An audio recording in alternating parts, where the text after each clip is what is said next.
Shalom. Donc aujourd'hui je voudrais vous parler de la foi. En fait, c'est la base de tout. C'est-à-dire que si vous n'avez pas la foi, vous n'avez rien. C'est-à-dire que quoi que vous ayez, si vous n'avez pas la foi, vous n'avez rien. Et si vous n'avez pas la foi, vous pouvez rien avoir. La foi, c'est... Enfin, je veux. C'est-à-dire que moi, je veux avoir la foi. C'est-à-dire, qu'est-ce que tu veux dans la vie? Je veux avoir la foi. Je veux avoir la foi. Parce que je sais que si j'ai ça, si j'ai la foi, pas ça, si j'ai la foi, une foi parfaite, Emouna Shlema, une foi parfaite, si j'ai la foi, j'ai tout. C'est-à-dire que j'ai tout parce que j'ai tout en ayant la foi. Et tout le reste va se mettre à sa juste place. Là où il doit être. Et au moment où il doit venir. Et à aucun moment, je vais douter de cela. Alors, la foi, on peut la diviser comme le fait le Rav Harouche dans son livre Le Jardin de la foi, que je suis en train de lire, et que je vous demande de lire, parce que en fait, c'est le fondement, c'est la base. Si vous n'avez pas la foi, c'est-à-dire que toutes les spiritualités à la mode et tout ça, tous ces gens-là, ils vont prendre des concepts là où il y a la foi, et ils changent. Ils disent oui, c'est les forces de l'univers, c'est En fait, non, c'est le maître du monde et il s'appelle Hachem.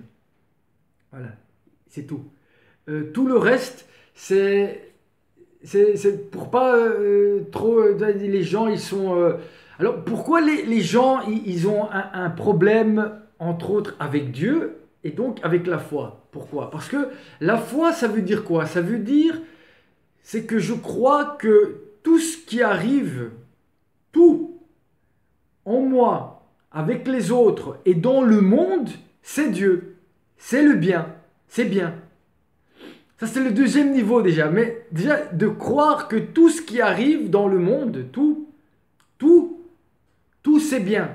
Donc, toute personne qui parle, même quand il se passe des choses mauvaises, hein, et vous parlez mal sur ces choses-là, eh ben, vous parlez mal de Dieu. Vous n'avez pas la foi. Vous croyez pas. Non, vous croyez pas. Les gens, ils disent, oh, ouais, je crois, Dieu, il est là-haut et moi, je suis en bas. Non, Dieu, il est partout, tout le temps. Dieu, il est tout le temps là, partout. Tout ce qui vous arrive, tout ce qui arrive dans le monde, c'est bien. Ça, c'est la première chose. Donc, je ne sais pas si vous vous rendez compte qu'est-ce que ça veut dire. Hein. Tout ce qui arrive dans le bien ou dans ce que nous appelons le mal, et ce que dans les bénédictions on appelle le juge de la vérité. En fait, ce que nous on appelle le mal, c'est quand on reçoit ou on vit des choses difficiles ou des souffrances qui, soit sont là pour nous faire réparer des choses qu'on a fait et qu'on a dit non, mais c'est pas grave. Soit c'est des choses qui vont nous rapprocher de ce bien, de Dieu. De Dieu. Appelons Dieu Hachem, le nom. Hachem. 1. 2. Tout ce qui arrive, c'est pour le bien. Donc, tout ce qui arrive dans le monde, c'est le bien, c'est Dieu, c'est bien. Tout ce qui arrive, tout ce que vous voyez autour de vous, tout ce qui est vivant et qui bouge, et que même vous interprétez tout ça, c'est parce que vous n'avez pas la foi. Après, je reviendrai. Expliquons déjà les 3 premiers points. Tout ce qui arrive en moi et avec l'autre et dans le monde, c'est Dieu. C'est bien. C'est bien. Donc, tout ce qui arrive, c'est bien. 2. Deuxième chose. Tout ce qui arrive, tout ce qui m'arrive et tout ce qui arrive, c'est pour mon bien. Donc, c'est pour mon bien que ça arrive. Donc au final, tout ça c'est pour mon bien. Au final. Et troisième chose, au troisième niveau de la foi, c'est une fois qu'on a atteint ces deux niveaux, on ne voit plus ce qui se passe autour de nous comme quelque chose de bien ou de mauvais ou quelque chose qui dépendrait d'autre chose que de Dieu. C'est-à-dire que parce que j'ai travaillé, parce que j'ai préparé, j'ai lu le livre et maintenant je fais cette vidéo et puis cette vidéo elle fait, je sais pas moi, 1000 vues. C'est extraordinaire, 1000 vues, c'est 10 000, 100 000, 1 million, mais qu'est-ce que ça change? Ça change rien, c'est Dieu, c'est même pas toi qui décide, c'est même pas moi. On décide rien du tout. Tu te dis, ouais, moi je décide, si je veux, je clique ou je... Mais tu décides rien du tout. Tu décides rien du tout. Et si tu cliques, c'est bien, et si tu cliques pas, c'est bien aussi. Parce que ça va me faire travailler encore plus, et encore plus étudier, et encore plus demander à Hachem d'avoir la foi. Parce que le jour où moi j'ai la foi, j'ai tout, j'aurai tout. Vidéo, pas vidéo, que tu regardes pas, tu partages pas, que tu m'insultes pas, que tu dises que je suis le meilleur, que tu dises que... Tout ça, ça va disparaître, tout ça, ça va être juste le fruit de notre tête. Et tout ce qui fonctionne juste avec la tête, sans la foi qui est comme fondement, eh ben c'est des pensées qui sont fausses, erronées. Erronées, oui, tout est bien, tout est pour le bien, et tout est là pour m'apprendre quelque chose de bien, pour me rapprocher du bien. Et si j'ai ces trois points-là, et si ces trois choses-là, je les vis, pas avec ma tête, je les vis, c'est-à-dire que quand il m'arrive quelque chose, je vis tout ça. C'est-à-dire que j'ai même plus à parler mal de l'autre, simplement parce que ça n'a plus aucun sens. Ça n'a plus aucun sens. Alors, pour illustrer, et je prends des exemples du livre Le Jardin de la foi, que avec ma petite volonté, parce que c'est pour aujourd'hui je suis là, je suis dans une volonté, je veux avoir la foi, la Emouna Shlema, c'est ça qui est le plus important. Les gens ils sont là, qu'est-ce que tu veux? Ouais, moi je veux une bagnole, moi je veux gagner de l'argent, moi je veux une maison, moi je vais... Mais tout ça, ça n'a aucun sens de demander ça. Demande d'avoir la foi. Une fois que tu as la foi, pour ceux qui ont un problème avec quand on appelle une chaise, Dieu c'est Dieu, Hachem. Voilà, on va pas commencer, moi je vais pas rentrer dans vos délires là, c'est un délire total, c'est Dieu, Dieu c'est ça.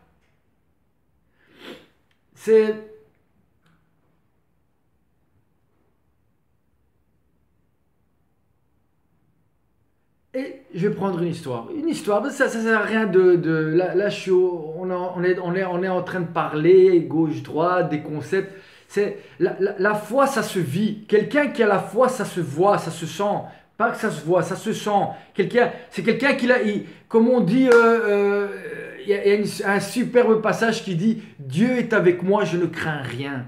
Quelqu'un qui a la foi, il n'a plus peur de rien, il n'a plus aucun doute. Qu'est-ce qui vous arrête dans votre vie? C'est quoi qui vous arrête dans votre vie? C'est quoi qui fait que vous ne faites pas le pas? C'est quoi qui fait qu'on stagne, qu'on ne progresse pas, qu'on ne travaille pas sur soi? C'est quoi? C'est qu'on doute, on croit, il nous arrive quelque chose et nous on commence à réfléchir, à se dire, oui, il y a un bel exemple, c'est l'histoire il y a quelqu'un qui vient avec un bâton et qui vous frappe, d'accord? Et vous, qu'est-ce que vous faites? Vous en voulez au bâton. Vous en voulez au bâton, vous commencez à parler avec le bâton. Faites, ouais, pourquoi tu m'as frappé? Tu parles avec le bâton. Quand c'est moi qui tiens le bâton et qui te frappe. Donc c'est avec moi, eh ben c'est la même chose comme ça. La foi, c'est ça, c'est quand il t'arrive quelque chose avec quelqu'un, ou quand tu parles avec quelqu'un, tu te fais arrêter par un agent de police, par exemple. Et tu crois que cet agent de police, il est là et parce que c'est parce que tu as fait un excès de vitesse qui t'a arrêté, et tu crois que c'est ça. Mais les choses, elles sont au-delà, c'est pas ce que tu vois, c'est au-delà. Au-delà, il y a quelqu'un c'est pas quelqu'un, c'est un mauvais exemple, c'est pas quelqu'un avec un bâton. Parce que Dieu, il y a derrière ce bâton, que tu crois que c'est un bâton, il y a quelqu'un qui est en train de te parler et tu l'écoutes pas. Il y a quelqu'un qui est en train de te dire des choses, qui est en train d'essayer que tu te rapproches de lui pour avoir cette émouna, pour avoir cette foi. Parce qu'une fois que tu as ça, tu as tout. Tout le reste va venir à toi. Ça ne sert à rien quand il t'arrive quelque chose avec quelqu'un ou de croire que c'est ça. Essaye de voir c'est quoi le message derrière. Qu'est-ce que tu dois travailler? Qu'est-ce que tu es en train de rembourser, de réparer? C'est ça la question. Et tant que tu n'as pas trouvé ça, et si tu ne le trouves pas, c'est ça que tu dois demander. Tu dois aller demander. Quand tu vas aller, quand tu es dans la nature, dans ta voiture, quand tu es n'importe où, c'est ça que tu dois demander. Tu dois demander, qu'est-ce que je comprends pas? Tu es en train de me dire quelque chose, j'entends pas, je me suis bouché les oreilles. Débouche-moi les oreilles, ouvre-moi ses yeux. Ouvre-moi la bouche, apprends-moi à parler. Apprends-moi. Donne-moi la foi. Une fois pour toutes. Parce qu'une fois que vous avez ça, vous avez tout. C'est ça que vous devez demander. Pas de l'argent, pas avoir du succès. Tout ça, c'est du vent, tout ça. C'est la foi. Tout ça, ça vous empêche d'aller à l'essentiel. Une fois que vous avez la foi, que vous ayez ou que vous n'ayez pas, vous êtes dans la joie. Dans la joie. Alors, très rapidement, un petit exemple concret. C'est un exemple tiré du livre où tu as un monsieur qui est très éloigné, donc il respecte rien, ni Shabbat, ni rien du tout. Mais il a écouté un cours sûrement du Rav Arush, où il a lu un livre ou une cassette audio qui parlait de la reconnaissance, d'être reconnaissant, de dire toujours merci.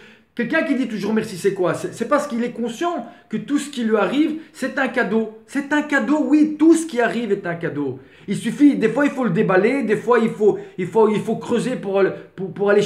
Mais tout ce qui vous arrive, ça vous dit qu'il y a quelque chose là, quelque chose de bien. Et il faut aller le trouver, ce bien. Il faut le dévoiler. Et c'est ça notre travail.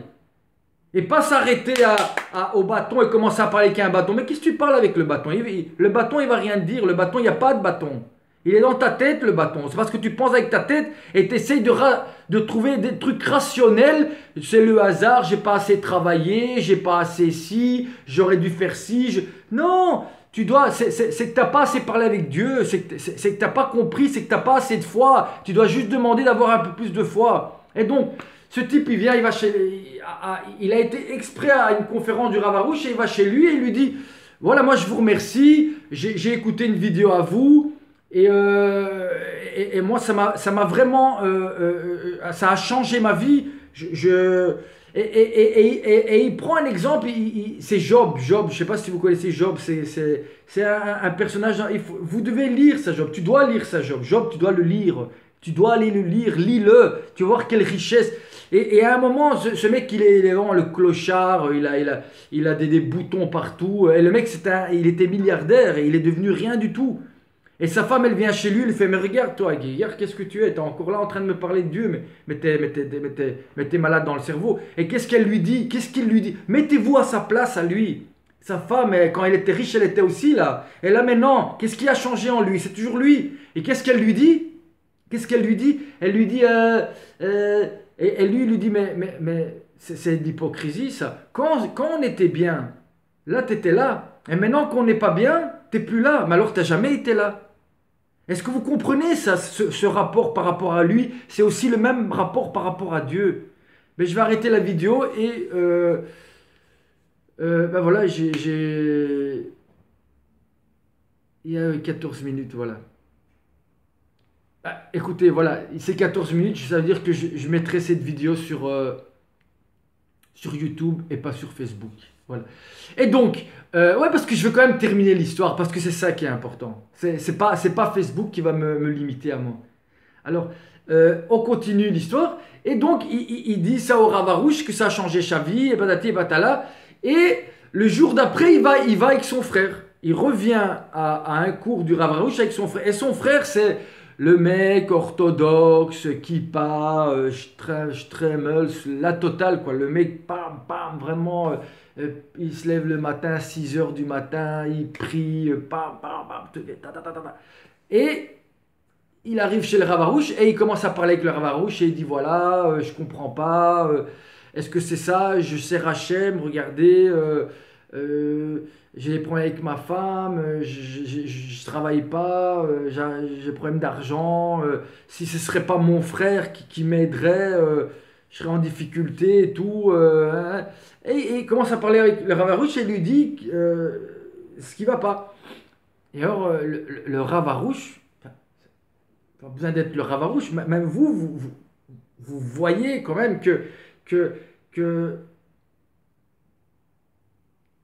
il fait des choses par rapport à ce qu'il fait, il a une souffrance et il se dit pas qu'il a un problème au niveau de sa foi, il se dit pas ça. Tandis que le frère, lui, qui est complètement éloigné de tout, il a juste cette joie et le fait qu'il sait dire merci par rapport à ce qu'il est et ce qu'il a.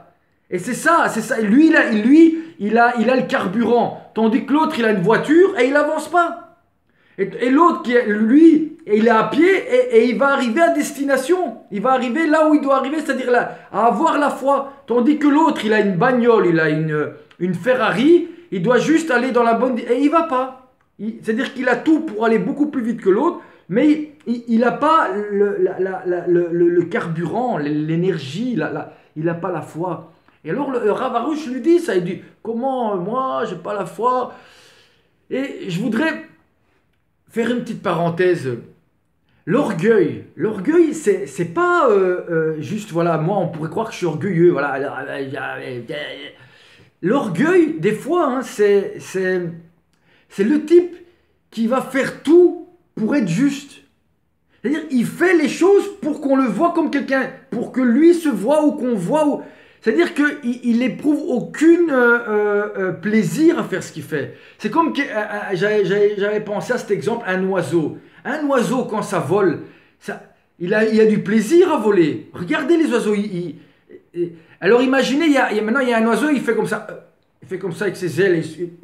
Et il se dit, mais attends, mais c'est ça voler et en fait, mais non, c'est pas ça voler. Vole, mon ami, vole. Lance-toi, vole. Après, tu vas voir que tu vas bouger, tu vas même plus réfléchir à tes mouvements.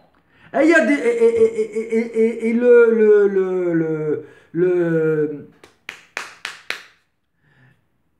celui qui fait sans avoir la foi, celui qui croit que si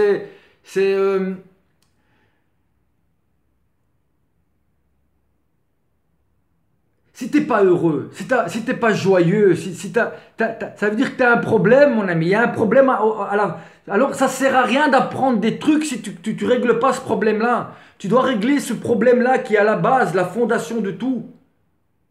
Et c'est ça que lui dit. Et alors, t'as ce frère qui est orthodoxe et tout, et il comprend pas. Il est là, mais ouais, mais regarde l'autre, il respecte pas Shabbat, il fait. Et alors, le Ravalou, de nouveau, il lui dit quelque chose. Il lui dit, mais t'inquiète pas, il dit, Dieu, il est patient. Lui, il a la base. T'inquiète pas que tout doucement, il va parce qu'il a, il a la joie de vivre. Il est vivant, il croit, il croit que tout est pour le bien et c'est bien. Tandis que l'autre, il s'est mis dans un truc comme ça où ça se voit que t'as pas la foi. Mais moi, ça se voit. Parce que tu es ou que tu es pas, ça ne devrait rien changer si tu as la foi. Et si tu crois que tu vas avoir la foi en faisant et en forçant, tu vas rien faire du tout, mon ami. Tu vas rien faire du tout. Tu es en train juste Et encore, j'espère que comme on dit, que ça va éclater au plus rapidement possible, parce que peut-être à ce moment-là, tu vas te rendre compte que tu dois aller au parc, aller discuter avec Dieu. Et si j'ai un problème, moi je suis orgueilleux. Oui, tu es orgueilleux. Tu es orgueilleux.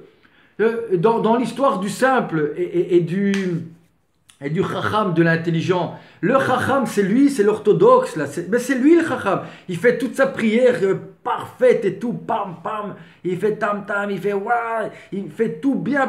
Mais tous les mots, il connaît tout par cœur. Mais il n'y a pas.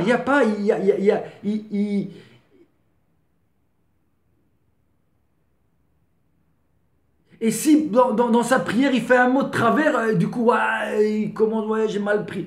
Tandis que l'autre, il ne sait même pas prier, mais rien qu'il est rentré dans la synagogue, ben, il était fier de lui, il était fier, il est heureux. Putain, je suis à la synagogue, quoi. Je suis arrivé là. Même qui ne sait pas prier, qui prend le livre, même qui connaît une phrase, même il ne sait rien dire, il dit Amen, Amen, quand il y a le Amen, vraiment Amen. Il le dit avec. Eh ben lui, il a la foi, lui, il a la foi, lui, il peut t'apprendre des choses, lui, il va t'apprendre lui, il sait qu'il sait pas, il sait. Toi, tu sais rien du tout, tu crois que tu sais parce que tu connais des choses. Et c'est ça, c'est le chacham, c'est lui. Et il y a plein de chacham. Des chacham, ils croient que c'est dans leur tête parce qu'ils connaissent des choses. Mais tout ce que tu connais, si tu n'es pas heureux, si tu n'as pas une joie de vivre, c'est ça que tu vas transmettre. C'est pas ta connaissance. Oh, tu peux connaître tout ce que tu veux. Si tu n'as pas une joie de vivre, transmets quoi? Rien. Donc voilà. Je ne sais pas si... je suis certainement pas la personne la plus... moi si seulement j'avais... on parlait... Avram Ifra dans son autre vidéo, il parlait d'une graine. Une graine. Une, c'est- une graine, avoir une graine de foi. Une graine. Ça, une graine. C'est-à-dire même si pour cela, toute cette vanité, tout cet orgueil, quel orgueil, mais c'est ça qu'il faudrait demander. Mais quel orgueil, mais regardez-moi, moi j'ai l'orgueil. Parce que voilà, mais je voudrais voilà, je voulais vous montrer qu'il y a deux manières d'être orgueilleux. Dans l'humilité, il y a aussi beaucoup d'orgueil. Tout dépend pourquoi on fait les choses. Qu'est-ce qu'on ressent? Qu'est-ce qu'on met là derrière? Si cette humilité, cette prière fait que vous êtes triste et que vous devenez méprisant et que vous regardez les autres de manière mauvaise et vous voyez le mal chez les autres, ça veut dire que vous n'avez pas la foi. Ça veut dire que vous n'avez pas la foi. Parce que normalement, avec tout ce que vous faites et tout ce que vous connaissez dans votre tête, si il y avait un minimum de foi, si c'était basé sur la foi, vous devriez vivre au paradis déjà maintenant et voir le bien partout autour de vous. Parce que tout ce qui est vivant possède cette graine. Parce que sinon, il ne serait pas là. Il ne serait pas là. Et si ça ne pousse pas, hein, c'est à cause de nous, parce que nous, on voit le mal. Nous, on voit le mal. Nous, on voit... Parce qu'on n'a pas la foi. Parce que la foi, c'est trois choses. C'est tout est bien. Tout est bien. Tout est pour le bien. Tout est pour le bien. Et quand il m'arrive quelque chose, il y a quelque chose à comprendre qui va m'apporter vers le bien. Et je dois demander si je ne comprends pas. Merci pour votre écoute. Et merci pour ta super bonne présence. Et à la semaine prochaine.